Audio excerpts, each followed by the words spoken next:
How's your summer been? Full of thought. I think reflecting on what had happened and obviously getting this job and what we could, how we could improve and keep moving forward. And I think a lot of time, a lot of managers get away in the summer and reflect on the time that's just been. I know I do. Get away with family, go on holiday with family and just spend some quality time with them. But I think in your quiet moments you do sort of analyse what could we have done better, could we have done anything more. And I think out of that then, I then speak to the chairman while you're away, while you're clear. I think the cloud sort of disperses when you're away and when you're walking, at times on your own and it's a great place. But I think I get an opportunity to become very creative when the cloud and the dust settles, and that's something that I've been able to do. The chairman's been the same. He's been able to get away and I think together we've come back and really come up with some great innovative ideas to move the club forward and where we want to go. So I've enjoyed the summer. I've enjoyed the summer with family, but I couldn't wait to get back in work. And it's the last 3 or 4 days have been brilliant in terms of where we're at, where the squad's at, and where we're going. Do you ever turn off? Do you turn football off? No, because it's my life, it's my family's life. It's I took my mum on holiday, and she's football mad. My mum's football mad, so wherever you turn, my lads are football mad. And then the World Cup's on, so your life revolves around football, but it always has done. I do genuinely think, when you've got the love, when you've got the bug, and when you're working for Bury Football Club now, that it is the new Bury Football Club, you don't want to turn off because you want to try and get the next thing, the next new exciting thing, and how can we progress? We're moving at a fast rate, we're moving at an alarming rate, moving forward, and you want to get into work and be part of what's going on here. Season's finished and the lads have gone. You've done your return list. You've released players. At what point do you start planning? I think the planning started, or the vision started, when I first met the chair and we discussed the plan and what it might look like.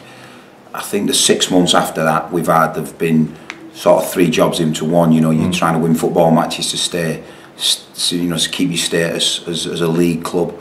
Then you want your brand of football. You want to make sure that the players understand that and try and implement that, and your style of play, and then your infrastructure to support all that. Them are the key 3 things that we had to improve, and I think the planning started from day one. I think the preparation's continuing, and it'll always continue. But the chair and myself, we won't leave a stone unturned to make this trip a successful one.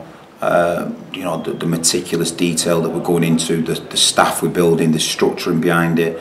There's a strategy behind everything, and that is something that we're really working hard on as a group. As a group of people, we're working meticulously hard on every single detail. But I think the planning really started then, the 12 hours that we had together on what the vision was and where it needs to go.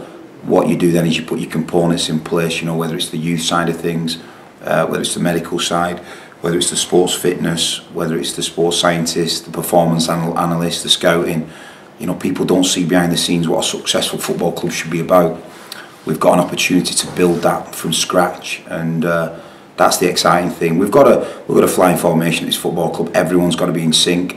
Everyone's got to take turns in the front of the formation and make sure that we're all singing from the same hymn sheet, and we are, because our leaders doing that. Our leaders cascading it down from the very top down to there's been modifications again inside the building, and it's interesting. The lads that have come back have really noticed the new Bury, and that's something that as a manager you can promise that. Obviously in the close season you can promise what's going to happen, what might happen, what you're looking forward to.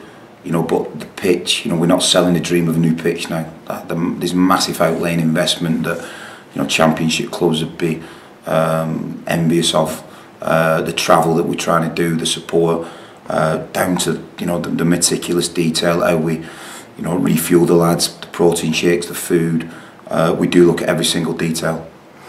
I went down pre-season training yesterday, first day, and the first thing that smacked to me was structured and professionalism in abundance. A massive difference to last year, the year before, many years before. Well, you know, you sit away from it and you come away from it, and then you realise the signings we're trying to build and the players, we've sat in front of them players, me and the chairman have sat in front of them players.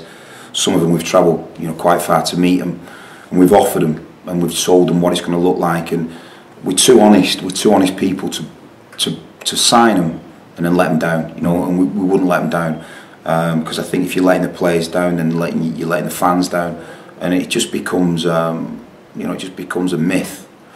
Where we've promised these players a professional environment. That's one thing we can offer them. We can't offer them the best wages in this league, that's a fact. We can't offer them that. What we can offer them is a home. We can offer them professionalism. We can offer them a dedicated staff. We can offer them a fantastic football club and fantastic fans. So we sell that to them. What I would never do is sell something to a player and tell them they're going to get that and then let them down. So from day one, you know, everything's been super professional. We've got a kit man now, where the club's not really had an official kit man. Mike's done an incredible job, but he's had to spin plates at times, and we've got a professional kit man now who's coming in and getting all that organised, and the whole place is having a makeover, so we're slicker, so we're more effective, and that's the way we roll. But certainly down on the training ground, I've got to offer them lads a real professional environment, because they are super professionals. You know, we're trying to sign players from the Championship. We're trying to entice players from the Championship.